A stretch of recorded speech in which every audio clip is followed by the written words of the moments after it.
History is used equivocally. Sometimes we mean by it the past, you know, That's right. and Yep. sometimes we mean the books by people who record or report the past. And even more so in more modern times, we tend to mean a field of real inquiry aiming at the intellect and aiming at understanding the past. Like the early philosophers and theologians before us, we are seeking to nourish our souls, discover the truth, and live in the world, but not of it. Welcome to the Magnus Podcast, where John Johnson and Larissa Bianco hope to connect contemporary thinkers to conversations from the catacombs in the classical Christian tradition before us.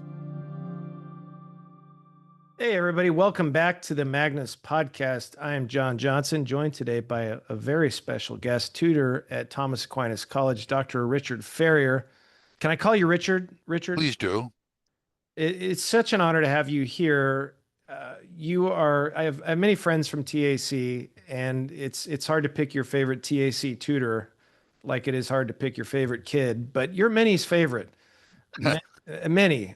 So it's such an honor to finally have you on the podcast after a few years of doing this, and thank you for taking the time. I'm hoping you could introduce yourself to our guests. I'm honored to be with you on this podcast. I know some of the work of the Institute, and I approve it. I support it. Well, that's All right. great. Well, then, my name is Richard Ferrier. I have a PhD in history, but not what you would think. It's in the history of science from Indiana University many years back. Before that, I was benefited enormously from the classical Great Books program at St. John's College, Annapolis, which in some ways is the great granddaddy of a lot of the classical learning movement, not just in colleges and also in K through 12 schools. So, for example, St. Mary's up in Moraga, Northern California, had assistance from St. John's tutors in its founding. It's a cousin to the program at Notre Dame. I think it's, what is it called? The Integral Studies program there. Um, uh, Wyoming Catholic is largely founded and staffed by some of our graduates from Thomas Aquinas. Thomas Aquinas itself used materials from St. John's, so it perhaps is not an old, but it is a venerable family of people who love to think and learn. And I'm from well, no, I'm from two branches of it. My younger days were in St. John's, and now I've taught at TAC for more than 45 years. Wow. Let me say a word. Go ahead. Please, you go ahead. Okay, well, I want to say a word about history. I just mentioned that my PhD is in the history of science. I studied the so-called mathematical revolution, the invention of algebra and analytical geometry. And I had a wonderful thesis advisor, who's now passed away, Richard S. Westfall. We called him Sam. I think he was America's best Newton scholar. And I had two full semesters of a reading group where another St. John's graduate and I, in that graduate school, were allowed to just read through Newton's mathematical papers. Not all of them. There are 8 volumes. And also we had a seminar where we read really the whole Principia, which is very unusual. People don't do that very much. But my interest in history more broadly goes back to my childhood. My parents were politically minded. I'm told I sat in a high chair and watched the 1952 Republican National Convention, which was the one that nominated Eisenhower. Taft was the representative of the conservatives there. I remember watching the 1956 Democratic National Convention when Adlai Stevenson, one of the nicest, that's not the right word, most charming things he ever did was throw it open to the convention to nominate the vice president. And it was a real contest, wasn't decided on the first ballot. It was between Estes Kefauver, senator from Tennessee, a reformed Democrat. He wore a coonskin cap because it was the days of the Davy Crockett craze. And his chief opponent was John F. Kennedy. And Kefauver beat him and was Stevenson's running mate in 56.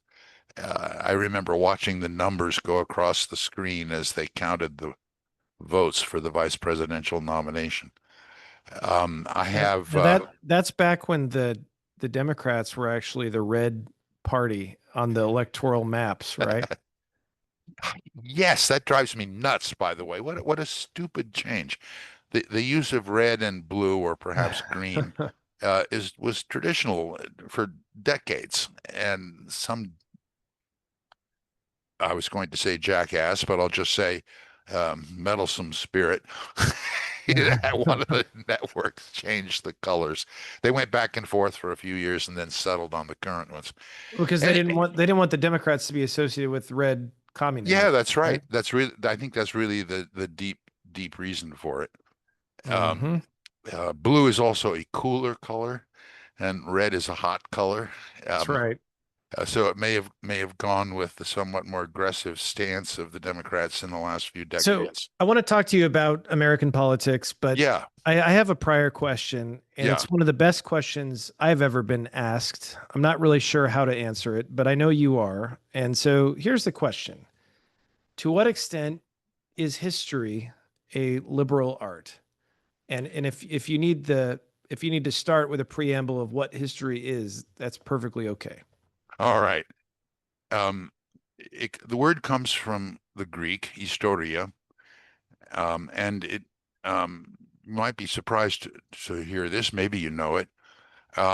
It its first meaning is something like inquiry or researches, or giving an account of something, and it's not particularly restricted to kings and generals and senates and so forth. Uh,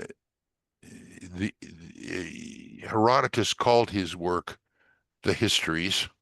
You see that older meaning where it's not restricted to, um, well, war and peace and rulers and citizens. You see that older sense in the expression natural history. You go to the Natural History Museum in Los Angeles, you're not going to see a lot of swords from the Civil War or something, or state papers from the Truman administration, nothing like that. It has stuffed animals, It has, now it's high tech, more high tech, but you'll see one interesting exhibit, which is historical in our modern sense, was artistic representations of dinosaurs from the bones. And now, like, I think some version of the of evolution is, I think, certainly true. But the story's changed somewhat, and the story hasn't just changed. The pictures have changed. You look at a painting of a Diplodocus or something from 1880, and then another one from 1920, and another one from 1950. And I'll tell you this, the drawings and paintings have evolved a lot as we knew more. Uh, anyway, so now everybody wants to say history is perhaps the story of human events, possibly. And many people say it should be story and hardly more than stories. There's some defense for that in elementary education. Why? Well, because if it's an effort to make the events of the past understood, intelligible, then it requires a lot of maturity and sophistication to put the account together. And the historians who precede you have said different things about it at different times. So in this discussion, after we talk about the universal questions, I want to think with you and hear what you want to know and what you think about history in, oh, let's say maybe eighth or ninth grade through the senior year of high school. That's a special interest of mine, and I have a lot to say about it. Now, liberal education and history. Yes, yes, please. All right, historically speaking, there wasn't very much history in liberal education. Liberal education itself, to modern ears, is going to sound like a kind of subset of institutional education. You know, we have a classical liberal education reform movement. Well, it's trying to do things in the schools. In that case, probably mostly K through 12. St. John's College is a seminal force in a revised understanding of liberal education when they started their new program, 1938. If you ask, if you take a longer view, and you ask yourself, well, how about in Athens? How about in Jerusalem? And again, what period do you want to talk about? Well, it turns out there are hardly any schools to speak of. Education is closely tied to the family and more so to the city, to the political community. They will learn, take Athens, for example. They have a kind of scripture. Homer is for them what Moses is for us. You know, the Iliad and the Odyssey are their Bible. So the young people in Athens learned and learned often by heart thousands of lines of Homer. The what else do schools teach? Mathematics. Mathematics was the work of a handful of people who were interested in it. There was no Athenian graduate school of mathematics for somebody who went to, I don't know what, you know, the Demos College first or something. No such thing. Yep. Aristotle begins to have something like a school, the Lyceum, and Aristotle himself wrote very little of what we would call history. Now, some of his books are called histories, history of animals, but that's like the Natural History Museum, right? When the tradition of the quadrivium and trivium gets established much later, its source is in, well, the quadrivium's in the Republic. The trivium has a somewhat more obscure origin. The trivium, for those who don't know, is logic, grammar, and rhetoric, and the quadrivium is geometry, arithmetic, music, strikingly, and astronomy. Those four are understood to be mathematical arts. Well, once again, you're not teaching even the more leisured families in Athens in the fourth or fifth century or third centuries. They're not going to a school that has a curriculum that includes those subjects the way you imagine if you think of education now.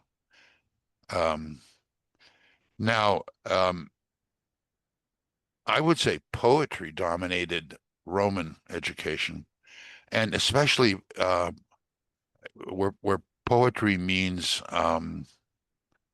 well, I should back off. Poetry and rhetoric dominated it. And by poetry, I wish to include prose writings as well as what we would call verse. Now their great epic, the Aeneid, it could be called a history, a fictional history, I suppose. It's about the founding of Rome and the hero Aeneas. But once again, there's not some sort of inquiry, research, organized profession called historians or Livy wrote histories, but it's not institutionalized. And it's really not institutionalized in the medieval universities either. If you look at the the degrees they gave. You won't find Doctor of Philosophy in History at Right. Bologna or Right. Paris. So S- now, leaving aside that, well, maybe I should take one last step and say something happens in the Renaissance, but especially the late Renaissance, and even more so in very, very modern times, namely the 18th and 19th centuries. And historical, the discipline, the research in it, what looks to us like scholarly history, really gets a jet-assisted takeoff in that period.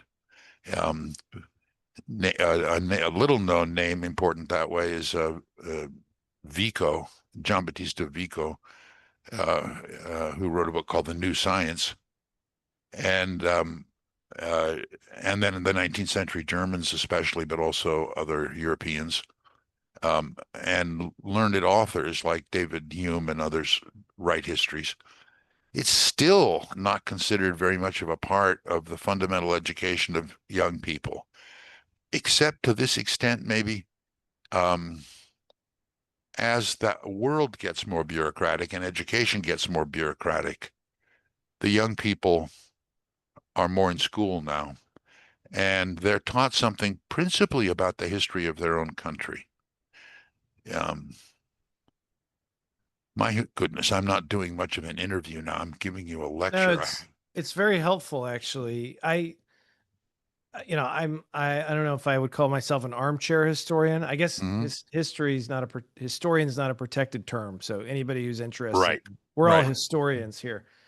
But I've thought about this a lot and kind of viewed it as akin to poesis in the Yeah, sense that you can only study history through the lens of an author who has a perspective.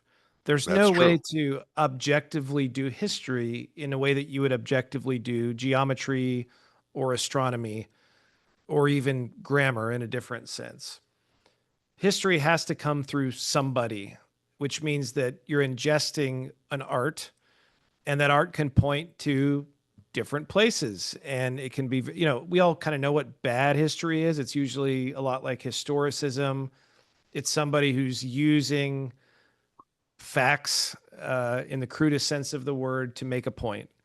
But then there's like really, really enjoyable, edifying history. But ultimately, it's essential for education because when you study history, you know that things don't have to stay the same because you know that they used to be different, right? And you can pick up on trends of where things are going to be. And for a man who's not free and wants to be educated for the sake of freedom, history is very instrumental, at least. It might be propedeutic to a liberal arts education, and Could I, I might want to say it's liberating itself. But I know that's not the ubiquitous opinion by any means. I mean, what's your take? well, first of all, let's see. Let me ask you, just don't you think the same thing's true of older literature, Exactly, not historical writing? Um, exactly right. yeah, It so is. you I mean, know, if Homer is history, right? well, It's in a way myth. it is, but Yeah, but it's at least history is used equivocally. Sometimes we mean by it the past, you know, that's right. and Yep, sometimes we mean the books by people who record or report the past. And even more so in more modern times, we tend to mean a field of real inquiry aiming at the intellect and aiming at understanding the past. That's the one I was trying to say became more prominent in the 18th and 19th centuries and kind of dominates the 19th century. The historical epilogue at the end of War and Peace, for example, is Tolstoy's what, Theory of History or something? And when Nietzsche is writing, he wrote a book called The Advantages. Have you read this? It used to be translated The Use and Abuse of History, and now it's translated The Advantage and Disadvantage of History for Life You ever read that book? No. It's short. I recommend it, Okay. even though it's Nietzsche. Um, It's uh, funny. The history I'm reading right now on my bedstand is Nietzsche and Turin, which is like mhm, the account of his last days and his friendship mhm. with Wagner. And it's so fascinating. But anyway, sorry, continue. Well, this is the younger Nietzsche, and the world he's in regards history as an instance of what the Germans call Wissenschaft, which usually translates science.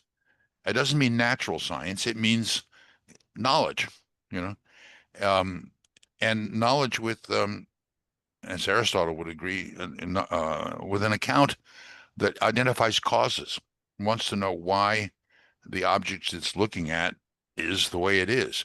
Now, in the case of historical, now I'm talking about the events. Can you Yeah, just break down Wissenschaft etymologically in its most rudimentary English? the shaft at the end is kind of like uh, uh, a power or a craft or something like that. Uh, and it can be used for it's a substantive former formant, and it can be used for other things, Gesellschaft, a number of words like that. The Wissen in front is just the from the German verb to know. Ich weiß nicht, I don't know. So Wissen might be translated knowledge or wisdom, and they Is that include related to the English word the with. English word vision? Is that related? Um, Sorry, no, no, that's the Latin. vision in German, is that related? That's Well, if a it is, it's visio. way back in Indo-European. Uh, uh, Visio the to see would be the Latin cognate, right? yeah, So okay, the maybe there's a loose relation. loose relation possibly. I don't know that particular one in detail, but I do know that uh, the other German word for to know, sort of be acquainted with, is kennen, and in English you get ken. Do you ken John, whatever his name is? I forget now the poem. It's in my ken. I know it. Um, Vision is seems to be somewhat higher, connected more with wisdom, um, and that English word comes from the German. Hmm. Um, so you might. I'm not keen on this translation for episteme in Greek, but um, it's often translated scientific knowledge, um, and Hmm. you can see it in well what we call historicism, the 19th century movement to make the study of history a master science Yep. of everything, and that leads to historical relativism, of course, right? Yep. And also historical determinism. If it's going to be a science, then you ought to be able to say not only what happened, but predict the future. You can do that with planetary orbits. Why can't you do it with human events? And then it sort of shatters into sociology and yeah, cultural history and other things, where again and again you're trying to have uh, um, your model is natural science, and you're trying to have demonstrative arguments. Now, there's a reaction against that, which is, well, let's just see the great things that happened in the past, admire the heroes, despise the villains, and whatever. Yep. Um, in our times, it seems to me we've accepted that there's something to be known in history, not just that things were always different, but there are things we want to know about. Here's an example that has driven people nuts for a century. How in the world did World War I come to happen? It was such a catastrophe. What were the causes? Um, um, Ugh. and What's so, your I just have to interrupt and ask, yeah, what is your favorite book on that very question? Because I've got one. it's called The Sleepwalkers. It's kind of a long book. I have it on my shelf, but I've forgotten the name of the author. Um, Oh, well, I'll have to read it. Have you what's yours? Friedrich Morton's Thunder and Twilight in Vienna or A Nervous Splendor, which is the prequel. Mm, Have you read these? No, I have not. I Oh, go it's on my so good. list. It should be on everybody's list. I love it. The very early stuff, by the way, now this is a popular historian, but she's very good, is Barbara Tuchman. The book, The Guns of August, Oh, okay. just covers the opening of the war. And the one before it, called The Proud Tower, it's about the political situation in the West, including Russia, in the late 19th century. And both of them were bestsellers. But at the same time, they're very serious books. I recommend those. Um, People want to know that. Here's another thing they want to know. Um, they argue about it, to this day. Uh, why did the Japanese attack us in 1941? For Great us, that's question. the start of the war, right? Is Yep. that. Now, I don't want to take a position on that, just to say that's a lively question in historical research and has been for, well, it's 70 years back, but practically from the time it happened, and certainly more and more, really. Um, People want to know that because of, among other things, say both wars, First World War and the Second, there's this idea that you'll learn how to act better in the future if you know your history. And that involves understanding the actors and the causes. Um, Herodotus talks that way. Um, Yep. and so does Thucydides. The classical sources of history are conventionally those two in the West. And they both want to say, how did they come to fight? What was it about? Um, they say so in their prefatory material. You can ask similar questions about revolutions. Why did we rebel against the mother country, and in particular, as it happened, against King George? Although originally we were mad at Parliament, but why did that happen? Mm. Um, and does it give you any lesson about when a government loses moral authority or consent of the governed? And if so, can you apply it to our times, us, but not just us, Iraq or somebody, China, What's interesting to me is the power of political unification through history. That is, you mhm. can't even ask these questions without saying we, us, even though Yeah, this has been 250 years ago, and then some. It's like history is sort of always demanding us pick a team. There yeah. are winners, there are losers. We've been both. And by we, I guess, you could mean a number of things. You could mean Hmm. a Western tradition, you could mean a Catholic, you could mean an American, but you can't do history without picking a team. Well, Or at least it's tempting to pick a it's tempting, and moreover, it adds interest, right? That's right. That's Um, right. so in a way, it's, could I put it this way? Yeah, that's kind of the child's stance. Yep. I want to know who the good guys were and who the bad guys were. Now, when you go deep into a historical question, the American Civil War, for example, Oh yeah. um, You mean the War of Northern Aggression? no, I don't mean that, because Just kidding. listen, you want me to break into a chorus of the Union forever, hurrah, boys, hurrah? But I know people like that, and you're Yep. familiar. There's this lost cause school of historiography, that was started mostly by Jubal Early, justifying Lee, and we were always outnumbered, and it was really just a war for independence, absolutely nothing to do with slavery. That whole school.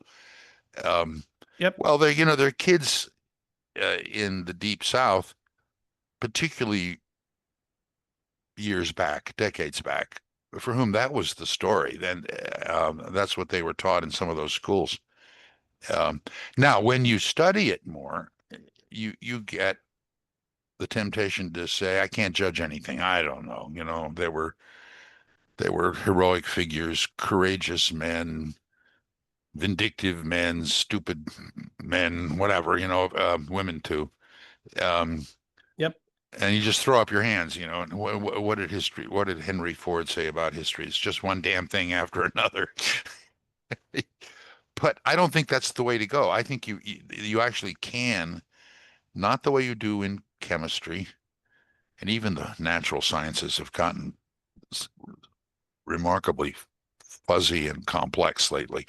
But the image is that natural science settles those questions simply, and that's the end of the story in natural science. Well, I don't think you should refrain from judgment as you get older. But you do have to enter into what men thought, what pressures they were subject to. Why did Japan surrender? That's a big question. Um, some of it had to do with the fact that they were starving. You wind up talking about economics and the effect of blockades and so on. It's such an interesting question because I guess the last domino was not even the nuke or the second nuke 3 days later, but it was the Soviets declared war on Japan, right? That's one school of thought. That's one school of thought, right? But why not after the first nuke? Yeah. Now you can answer that question, by the way, to some degree, because of well-written history and good research. There are many reasons, but one fairly simple one is they didn't know we had a second bomb. They had a sort of nipped in the bud nuclear weapon program themselves. They knew how difficult and expensive it was. They were unsure as to whether we had a second one. People came back from Hiroshima who lived, and told the army and other people in the government that all you had to do was be behind a big wall and not right at ground zero, and it was okay. So it wasn't that bad a thing. And besides, they probably don't have another. That you can find out. You can find out the name of the officer who came back from Hiroshima and made that report, whether he reported to the Army Chief of Staff. You can find all that out. So you develop progressively refined judgments. Now, by the way, I'm not talking now about the historian himself, although he does that. I mean the professional, because we're talking about education. You're talking about what students read. I have taught history, American history, in a way, to a large number of high school age students. And one of the first things I tell them is you are not going to become an historian from doing what we're doing. You're going to become a critical and intelligent reader of historians. You want to know what they did? They go to some obscure library in southern Ohio and find the diary of Private Union Forever who joined Sherman's army and whatnot. And then they're going to look at what he says about marching through Georgia. And you're going to look at about 20 other diaries. The really good ones are looking at like hundreds, the good historians. And then you have to read them and say, is this guy making sense? Can I smell a rat here? How does it compare to this other account? And you have to judge. And you should know your judgment is somewhat tentative about something in particular, like, say, the March to the Sea. And in that sense, personally, I think history can be a youthful love. It was for me. I read that great big thick book called The Rise and Fall of the Third Reich when I was in 8th grade or something. My teachers didn't believe I'd read it, I think. That's a big, difficult book. But the young can love it, but they can't understand it. It requires experience, judging who is a reliable author or witness. That's the kind of thing we have adult juries to settle in court. So experience helps a lot. But we don't do. Let me shift the subject slightly. We hardly do any history at Thomas Aquinas College, and we hardly did any at St. John's College. They're wonderful colleges. I approve of their curricula on the whole strongly. We read some historians, very few, and there was no history tutorial. We had a mathematics tutorial, a laboratory or natural science tutorial, a Greek tutorial, and so on. But we didn't have a history tutorial. I'm 77. At my age, what I tell my students and anyone who will listen is, you only make a beginning in reading history when you're young. And by young, I mean something like all the way up to 30. Yep. But it's very valuable to read it, to continue to read it. It gives you perspective, and you can make moral judgments. The good guys won't all wear white hats, and the bad guys all black hats. The German defense of Danzig, when the Red Army was coming in the winter of 44, 45, was full of beautiful heroism, you know. And the original invasion was full of terrible cruelty when the Germans first went in. But you can say something like, I think, I finally judge that secession was rebellion in the Civil War. Say so that the constitutional evidence, the evidence of what the statesman said, uh, uh, diaries, all kinds of things in good historians will let me say, you know what, it was finally about slavery, or at least about the extension of slavery. You look at the speeches they gave, you think, you see if you trust this man's character or that, and you form a judgment. And those judgments are valuable. I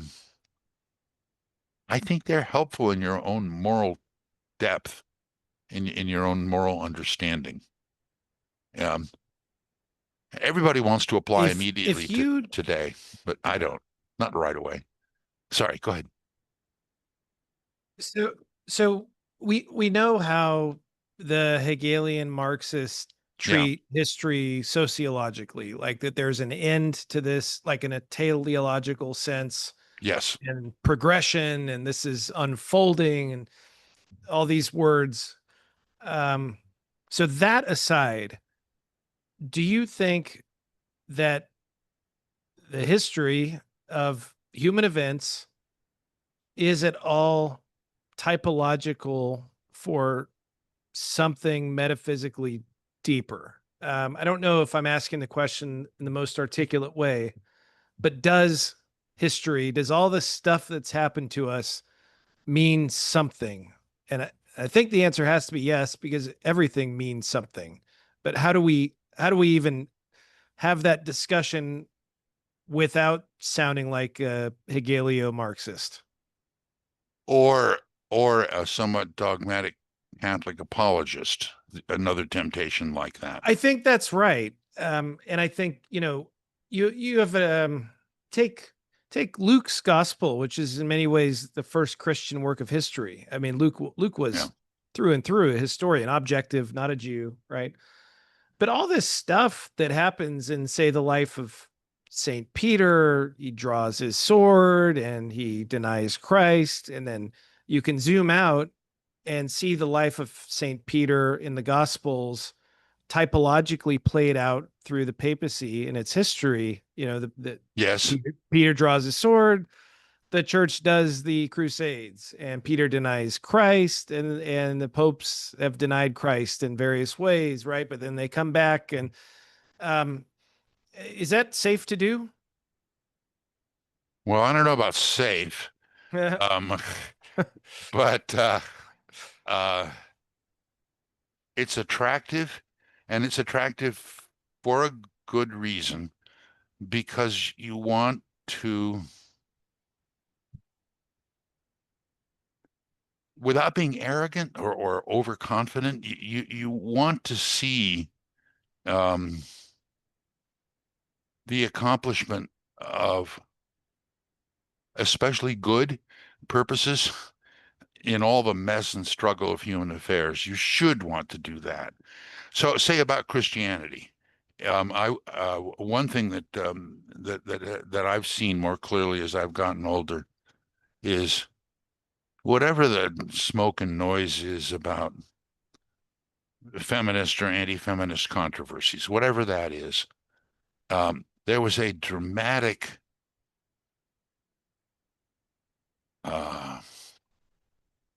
what's the word I want? Civilizational um, elevation in the apprehension of the dignity of the woman, effected by the various Christian communities across the Mediterranean basin and elsewhere, um, in especially the patristic age. It really changed things. And it gets reflected in law and custom. It gets reflected in medical practice, a hostility to abortion, um, in a certain kind of respect for the weak. I'm thinking now, the slave societies of antiquity were very casual about sexual exploitation of female slaves and male too sometimes. Yep. And that changes. That changes dramatically. And so you can look at the big picture and say something amazing happened there. And why? And you ask why. You can find historical details. You can also say it's in the books. It's in scripture. If they're trying to live that out, you're not surprised that it turned out that way. Not completely. Right. Let me give you one more example. Yeah. Not By the from, way, I'm going to corrupt your audience and light a cigarette. oh, I encourage it. Okay. No, our audience would be thrilled with Dr. Ferrier ripping a heater on the Magnus podcast. Mm. And I've done the cheat code of having nicotine pouches Oh. upstairs the whole time we've been talking. So yeah, no need. You're not scandalizing anybody. Okay. So Good. another example that's not related to scripture, and it's the fin de siècle era, the beginning of World War One. Yeah. You have Franz Joseph, who, when you look at him, how long did he reign as the emperor? 60 years or something. It was 60 a years. really long time. But in him, you see this perfect, and I don't know if you're sort of constructing one retrospectively. That's the question, right? But you see a really perfect image of the Western powers and the decadence of classical civilization. And you see this being uprooted by his son, the crown prince, who goes off and, this real act of just, spiritual subversion. He's kind of like the first 60 from the 1960s, 60 years before his time, but goes off into a love cabin and, does X, Y, and Z with this mistress, and they kill themselves together. Right.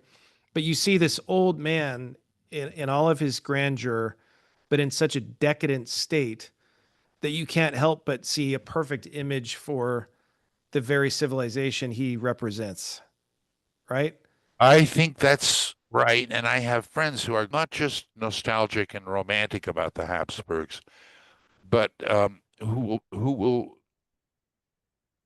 almost wish for their restoration in spite of the fact that when it comes to things like what you mentioned, what is his name? The chief of staff of the army, Conrad von Hotzendorf, maybe. Anyway, is he's carrying on a very long affair with a married woman. They deal with divorce questions, and he's kind of a will to power thinker in his own right. This guy is in the highest circles of Austrian government, and one of the chief proponents of going to war in World War One. So on the one hand, Franz Josef, and later, I speak English, so I'll say Charles, not Carl, the one who reigned for a couple of years. There are many admirable things about them, but it is a failing political arrangement and a failing cultural arrangement in Austria-Hungary. At least that's my judgment. I've read a lot about it. a lot, Yep. including a lot of recent scholarship. And so where were we going with that? Remind me. The question of our right to view history through a Oh yeah, typological lens. Do the yeah, events of human doings have an implicit reflection in metaphysical truths or even yeah. I in guess, philosophical truths? yeah. I guess I would say that that's a goal the human soul wants to reach in studying past events. It wants them to fit into an intelligible pattern. It should have humility in its judgment about how perfectly they fit into that. But you break the heart if you make people give up on that hope altogether. Um, let's turn to our country for a moment. Um, I wear my heart on my sleeve for our country. Um, and my curriculum that Andrew Seeley and I wrote, textbook and reader and whatnot, teacher's manual. By the way, it's called Declaration Statesmanship, American Principles in Thought and Action. And your listeners should take a look at it. It's very serious and very demanding, thoughtful, I think. I worked hard, really hard, not to make factual errors or biases dominate it. So, for example, I give you Governor Hutchinson's attack on the incipient colonial rebels. That's in the Book of Readings. You can see what he said. Um, but in any event, uh, is there a big, is there something metaphysical and or at the upper reaches of political and moral philosophy deeply at the heart of the American Revolution and the American founding? And my answer to that is yes. Um, um, uh, there's a wonderful expression in a speech by Calvin Coolidge, uh, in which he says something like this. I can almost quote it from memory.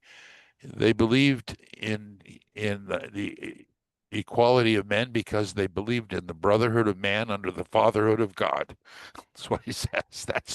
That's what they thought. Now, it's not true every single person who met in Philadelphia and Independence Hall thought exactly that. But if you look at the rhetoric, the pamphlets, the major speeches, the Declaration itself, I think that's the big picture.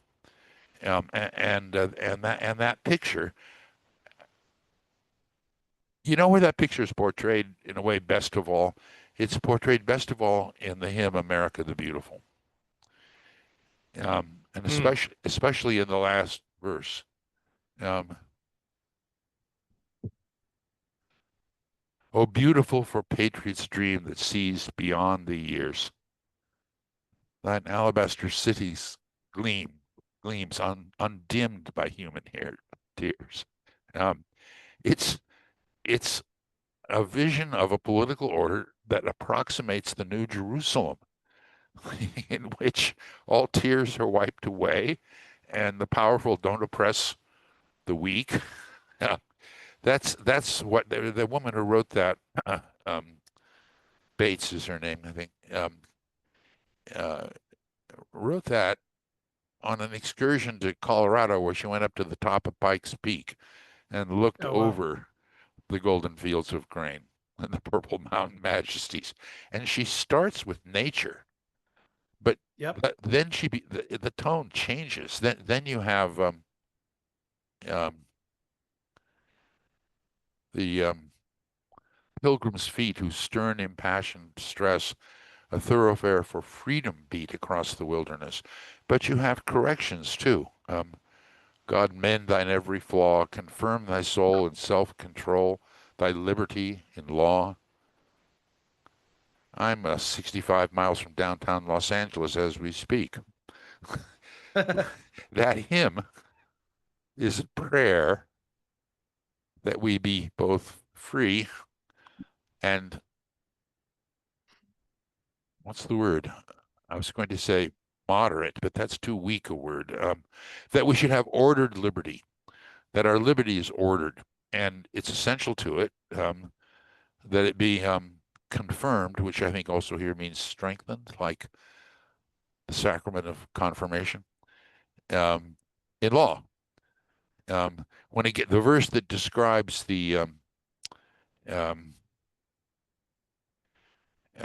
heroes proved in liberating strife, that's about the Civil War.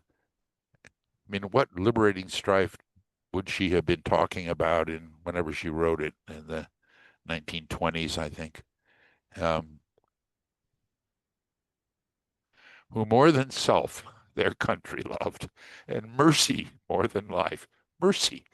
To whom did we show mercy? Now, of course, never perfectly. There were all kinds of terrible things done. Who received mercy because of the heroes proved in liberating strife at the Wilderness and Spotsylvania and Gettysburg? Our enslaved brothers and sisters. And they thought of it as the Exodus. They sang songs like Go Down Moses, way down in Egypt land. Tell old Pharaoh, set my people free. There was a common Christian heritage, and that hymn, that poem, um, puts it before us as something to rise to. And the thing is founded on human dignity, on that we are brothers and sisters, so that our equality is not in every gift or qualification or ability or wealth or any of that, but well, we're endowed by our Creator with certain inalienable rights. That's the American creed. So if you look at the history of America, you can say, gosh, did we ever fail on that here or there again and again? Um, and did we recover? You know, right now we're in another crisis, but we sure did sometimes. At risk of giving you too polemical of a question, Go for it. but I can't help myself. Do you think that the germ of Protestantism and Freemasonry that was so present in the beginning will ultimately doom this country? Is it sustainable with that creed in its most idealistic vision? Here is a very short answer. No. And now you probably want a reason. Yes. One thing I would say is this: the American Masons are not like the Scottish Mexican, Rite. yeah, not Yeah. like the Mexican or French or um, um, in a way, it's how shall I put it? It's too complicated and effete a system to appeal to Americans. Americans are very practical people. It's Our a good Masons point. are much more characterized by driving around in funny little cars and raising money for hospitals than they are by some deep conspiracy of elite people. I just don't, I mean, I've looked into this and I see why people say what they do. And I don't support the Masons, but I just think we have, some of us Catholics have hypersensitive antennae to what the Masons were all about. Now, about Protestantism, that's complex. I'm a convert to the Catholic Church with a long background of various things, youthful, um, in effect, atheism in my teen years. I came in through the church, well, through the Episcopal Church, the Anglican communion. Um, the overlap in fundamentals between the Protestants and the Catholics in America, where it doesn't have the background of the murderous religious wars and the devastation of Europe so strongly. We're the new land. We didn't hold those old grudges. We Catholics and we Protestants, not as much. There were misbehaviors, serious ones, um, but our hymns, our customs, um, are kind of ecumenical, and theologically they're kind of Augustinian, more than Thomist. Repentance and sin, repentance, grace, and salvation. Uh, aren't those sort of the 4 points of American Protestantism? I don't mean the corrupt current Episcopal Church or the Unitarians or Well, that's the issue, right? it's the issue. Yeah. Sorry, go ahead. Well, that the issue is that all of the legal confirmation that you spoke of earlier, which is true and beautiful and good, that's only as feasible as the morality of our country's people, right? Like law is always downstream of culture. I agree with that. And Protestantism, I mean, the perfect example would be the laicity for Protestants of contraception, the increasing, in the last 100 years, laicity of that. But that has tremendous effects for what it means to be a polis, right? If you can, Yeah. if you can, kill and prevent your own population, then Yeah. it's not so compatible with those quote unquote American ideals. And there's many, many examples of that. Sure. And Well, so, you know what I would say? What I would say yeah, this: that's a foreign body that infected American Protestantism yeah, in the 19th century, glad you and brought it's that a up. foreign body in Catholicism too, Yep. and it's affected Catholicism, especially in the so-called advanced countries, just as much. It was a little slower to hit, but not that much. Okay. So Uh, with that, and make what you will of the sequence and the timing of my next question. But do you notice the co-opting of Ziono-Protestantism, Judeo-Christian, as it's more oftenly called? Like there is, I'm not going to pin the infection on any certain people mhm. or groups or creeds, but there's definitely a movement of strange bedfellows at work that are sort of anything but American or Christian. And it's happening in many ways with the enthusiastic endorsement of certain evangelical currents in America that are probably not the healthiest politically. I'm not sure what you mean. I know, and I can't really say more about what I mean, but Uh, well, tell me what you think is the infecting body. um, Historicism at first, um, and and then as scientific materialism, popular scientism. I'm an historian of science, and I mean I know full well uh, that the Whig history story of the warfare of science and religion is mostly garbage. The the uh, the not just I'm not going to mention say the Vatican Observatory or some of the Pope's interest in astronomy or Mendel um, or great Catholic scientists, although they deserve mention. Um, um, but I mean also the piety of Protestant or non-Catholic scientists too. The um, the best scientists tend to be philosophically deep Oh yeah. and not reduction to materialism, not some comic book version of evolution. So when I say scientific materialism, I'm talking about a vulgar replacement by so-called science of the highest human inquiry. So, but here, put it this way, I'd say we need a philosophical revival, and we need it among Catholics as well as among Protestants. We ought to be reading Plato and Aristotle and Augustine and Thomas, and but also, let's see. I was going to read you this text, and I don't know if we should do it now, Well, but no, this is great, but let's okay. I figured out a way to say it. okay. What's preventing that very philosophical spirit from Hmm. animating our culture as a nation, it seems to me, is what we could all safely call a spirit of consumerism. We want more and more stuff, and with that, we are willing to trade our very inexhaustible dignity and our birthright, our transcendent birthright. We're willing to trade all of that to be ourselves commodified, commodifiable.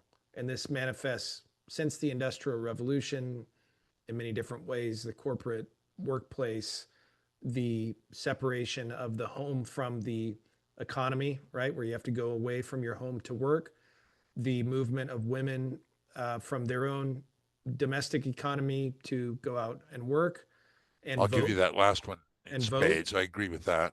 Right. And then now with the advent of the digital age and AI, we're really, I've said this on the last couple podcasts, but I noticed at Whole Foods, you can now buy an apple with your hand, right? So you can literally trade your flesh for transitive stuff. And Americans are sort of running toward that cliff in the name of convenience. So we've sort of been duped or duped ourselves into making ourselves tradable. The very slaves that oppose the liberality that you're recommending through philosophy. I hear you. Yeah, I hear you. Do you think the reaction to that and rejection of it that one sees in many places in our time, the very impressive growth of homeschooling and of the classical learning movement, for example,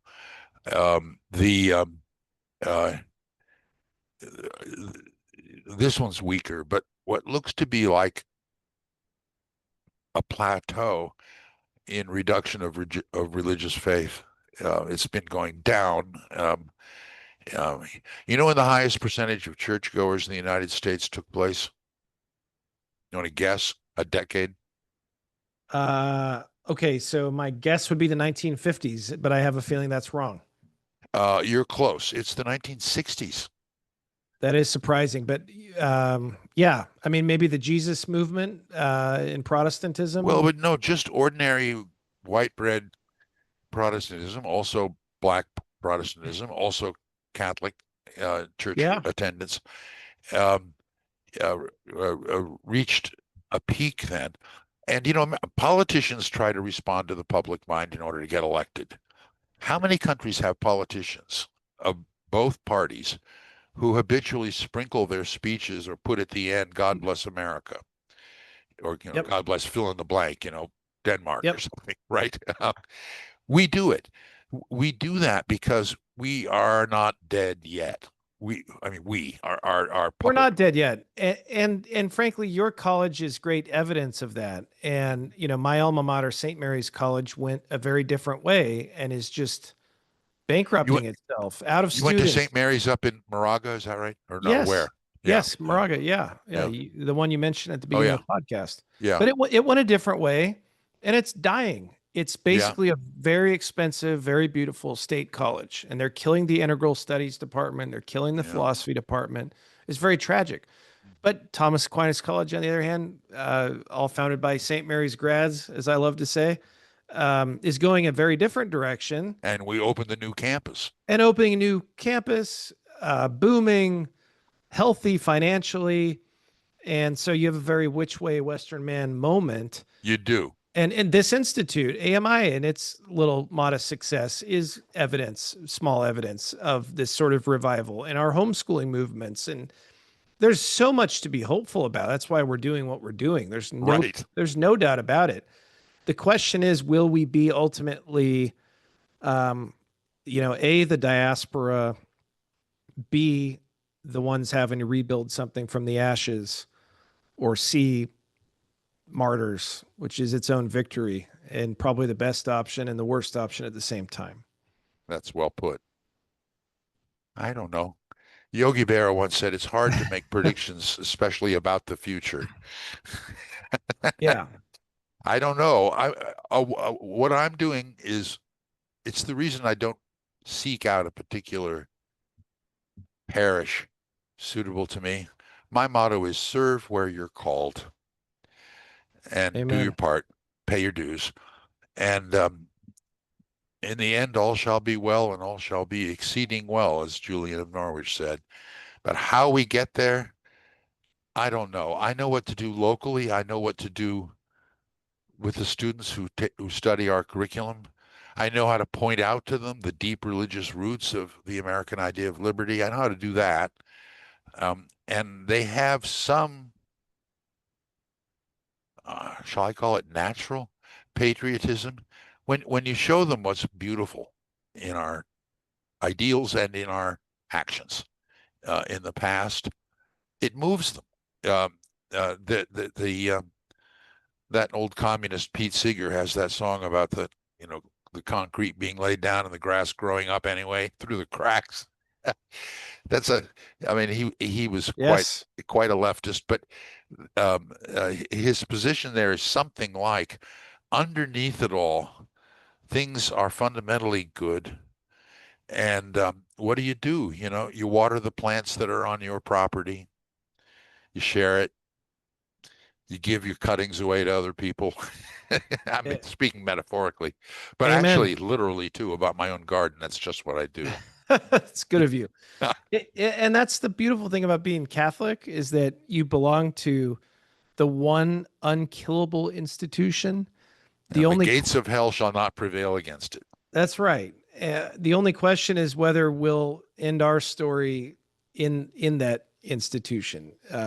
It's a terrible word for it, in the mystical body, obviously. Yeah. But that's what we got to work out with fear and trembling. But at least there's a great hope in knowing that there is an invincible team for whom we can play.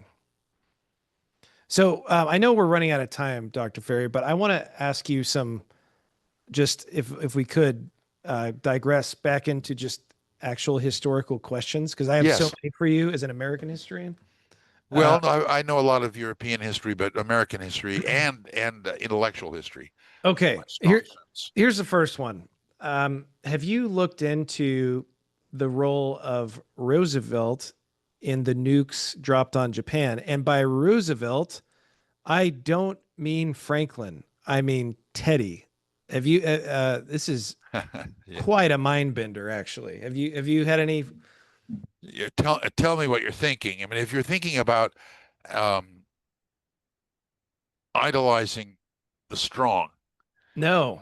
Actually, a lot more direct than that. Oh, okay. So go for it. So in Teddy's day, he actually sent a group of advisors, inspectors, whatever you want to call it, to Japan with one question: where are the Catholics?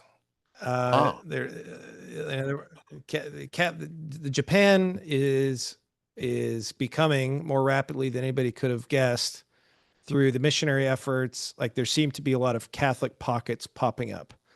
And he sent a team of advisors, kind of like, I think it was John Tyler who sent a team of advisors to the Texas border before the war broke out. But it's like, anytime America sends advisors, they're kind of like they're actors. War is coming. Exactly right. And where the highest density of Catholic population that came back in this report to him, surprise, surprise, Hiroshima and Nagasaki. Especially Nagasaki, I would think. Yeah. And then the good cousin finished. I guess Truman finished, but if you wanted to get really conspiratorial about this, there's a lot of fodder there, I think. Well, it strikes me, to tell you the truth, is a rabbit hole. One of the things about, not conspiracies exactly, but just figuring out actions of statesmen and military leaders and so on, is there's much too much information for the person in charge even to have assimilated. Truman didn't even know about the atomic bomb project until FDR died, and they informed him what was going on. Yep. Hey, that's an interesting pronoun there. But anyway, the people in the administration had to bring him up to date because he was now commander in chief, right? Yep. He's a Southern Baptist machine politician from Missouri, Kansas City, actually. And I see no reason to think that that information ever crossed his desk. Moreover, Nagasaki, at least, was not the primary target. Um, the primary target was Kokura, and the city was socked in with a thick cloud cover. It was, I think, the third target on the list in case they couldn't bomb the first one. Um, I see no particular Is reason this, to. I, I've heard tales of this, but that primary target was abandoned at the last minute because one of Truman's top advisors told Truman that he had vacationed there and it was so beautiful That's that he saw it Kyoto. with his wife. And so That's Kyoto. that was Uh, Kyoto. Okay. not Well, Kyoto was Kokura. never, Kyoto was never Kyoto the was primary struck off target. the list. It was let's see. I think it was either I think it was Cordell Hull. Well, anyway, someone in the cabinet uh, uh, had Yeah. vacationed there, and the Japanese gardens in Kyoto are kind of one of the wonders of the world. And it was his honeymoon, and he cared about it. So yeah, he said, you just don't do that. That's true. That was Wow. it came from somebody inside the administration. Hmm. The best book on this, I think. Wow. Yeah, isn't that interesting? The human factor is always present in unexpected ways. You know, Grant and Longstreet in the Civil Yeah. War were I, very good friends. Um, for so example, you think it's improbable that Truman's advisors through some very secret conspiracy were targeting Catholics with the placement of those bombs. I do think that's improbable. Okay. I do. And let's continue on conspiratorial things because I have a more conspiratorial mind, as our audience probably figured out if they listened for the last hour. But I recognize that's not the healthiest thing to have. You got But to I watch also, that. Yeah. I do have to watch it. And my wife reminds me of that often. But then I look at things like Building 7 of the World Trade Center, and there's zero plausible explanation to how that building collapsed. Above my pay grade. I haven't looked into that.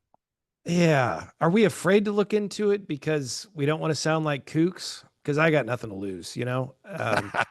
Or, No, uh, it seems to me um, very difficult to get to the bottom of such a thing. There'll be sure. uh, classified documents, Lord knows what, and contradictory testimony. And if it was some kind of inside operation, that's going to be really hard to figure out. You know, when even without internet searches and that kind of thing, it was really hard for the French to figure out the Dreyfus affair. Um, and people had really strong opinions both ways for a long time. Tell our audience tell our audience and me what the Dreyfus affair is. Oh, the French just call it l'affaire. It's huge to them. It's sort of like Watergate was to us or something.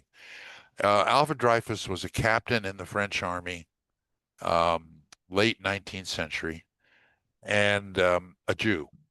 And he was accused of espionage. And it turns out this is far enough in the past that we're really quite sure about whether he was guilty or not. And it turns out he wasn't. It was deceit on the part of the people who spread the accusation, or not spread. They may have believed it, but there was deceit at the bottom of the charges, and it produced violent behavior in French society, broke up friendships. It's a lot like our times in that way. Somebody like what's her name, Stone, Sasha Stone. She has a Substack. She was a very left progressive, and she's come to her senses, and she writes a lot about her life, her recent life, and it's full of broken friendships and angry, broken relationships because she changed her mind. Well, that happened all over France. People whose names you'd know, Zola. Was it Zola who wrote J'accuse? Anyway, uh, the people in the academies, the French Academy and Academy of Sciences, who had collaborated on things for various years, friends, um, they all went kind of mad with the thing. Um, Now that, by the way, is a piece. It's well researched and reported in Barbara Tuchman's The Proud Tower. That Hmm. chapter alone is worth reading. I really recommend it. Okay. Um, but in any event, we're living through times like that in some ways, and it's very distressing. So there are, and that's the thing is like right now, more than any time, at least in my short lifetime, there's a lot of conspiracy Yeah, theory afoot. There's a lot of things that just don't add up or don't make sense. And then historically, we know that there have been there a have lot been of some conspiracies. Yeah, conspiracies that are just turn out to be true, right? some have. Yeah, you're right. But Yeah, yeah, well, that's I'm not going to live that much longer. I'm 77. I don't know how long I'll be sucking air, but um, that's the kind of thing that I'm inclined to say, as long as the historical profession itself isn't completely corrupted, you can leave to the judgment of history. They'll get things more right over time. In other words, I'm thinking you'll know, but I won't about the Building 7 question. The there've been releases of the Kennedy assassination files, and it's a free enough country that there's some people who are going to get those. Some good, not hotheads, but good scholars, and yeah.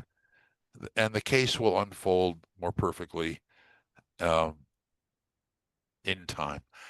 I guess I've gotten very patient as I've gotten older. That's good. Yeah, I think that's right.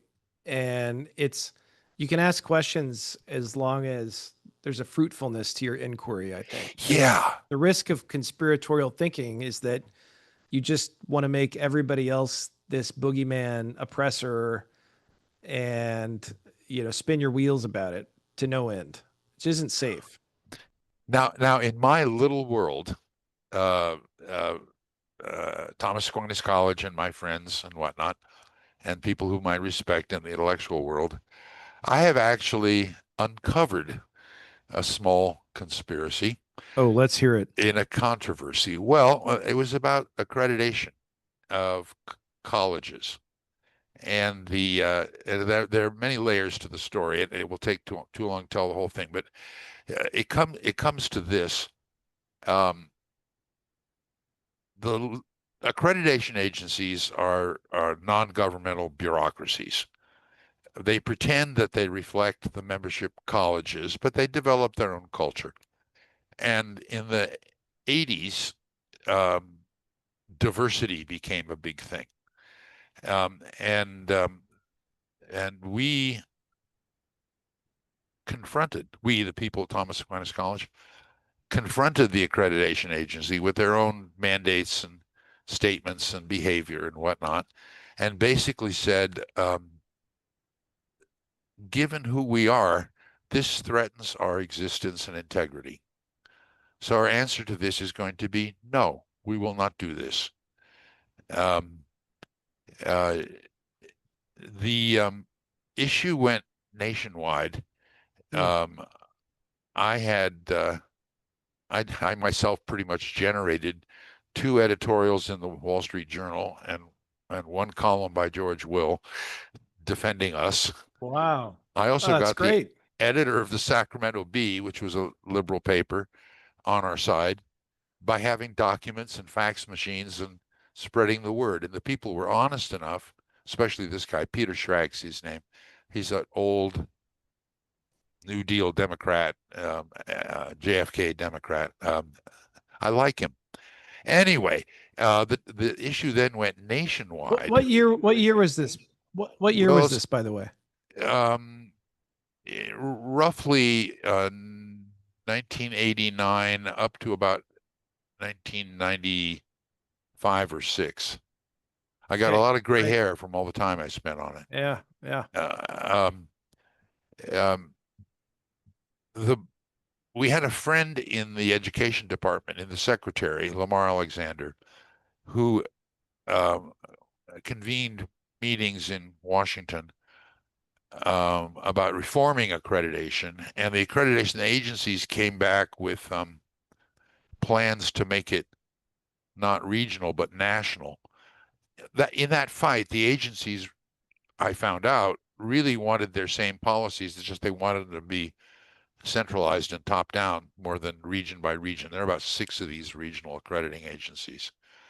Um, the executive director of ours, in meetings that I attended, was telling us that he was protecting us from interference from Washington, and he wasn't really in favor of this national unification, stronger bureaucracy plan. I had a contact who was the president of the system-wide University of California Faculty Senate, and he leaked to me a document in which the head of our executive agency was arguing that there should be this centralized bureaucracy. In short, I caught him lying. And Wow. the evidence came to me in a meeting with some other dissenters. Here's some nice ecumenical news. Out at Master's College in Valencia, which is John MacArthur's school, and it has a real history of anti-Catholicism. Mm. But on this issue, we were friends. Mm-hmm. Politics makes strange bedfellows. Oh yeah. So I'm in this meeting at his college. Get this fax. I practically jumped out of my chair. I made the big meeting of the association was coming up, I don't know, a few weeks later.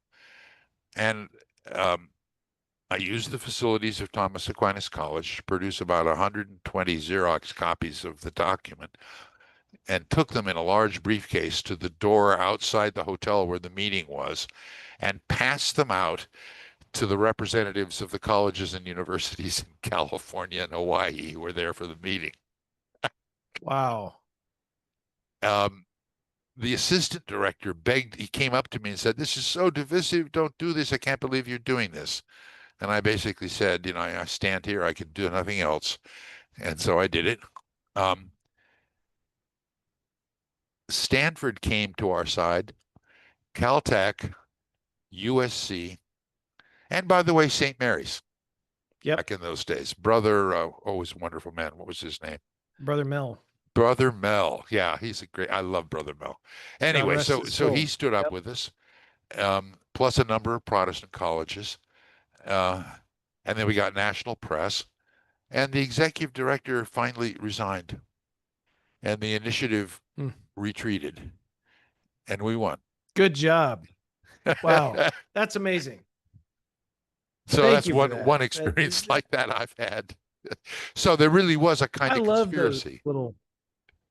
Yeah, that's right. And a history and a history.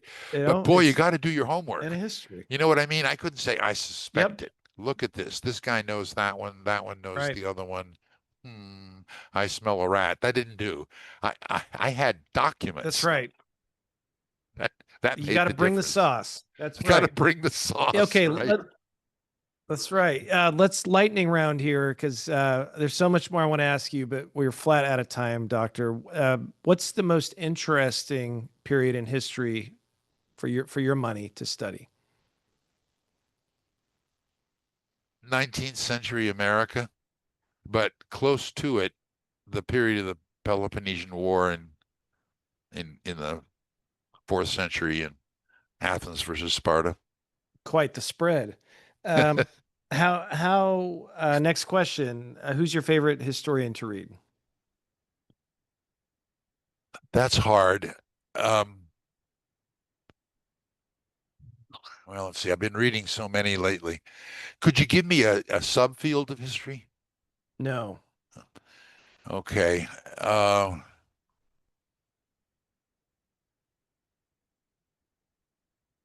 Oh, well, I guess I'll say Thucydides. There you go. That's a safe TAC answer. Yeah, it is. I don't All know right, how I'll I would give you answer. one more from modern times. Please. Richard Frank. Okay. He is near retirement. He's working on a trilogy of what he calls the Asian Pacific War. Uh, he wrote the best book on the collapse and surrender of Japan. It's called Downfall.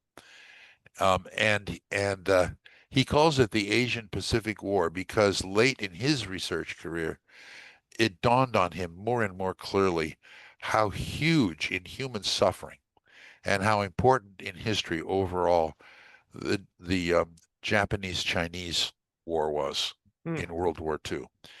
And by the way, the Chinese historians, even in communist China, have started to rehabilitate, you ready for this? Chiang Kai-shek. Wow. Wow.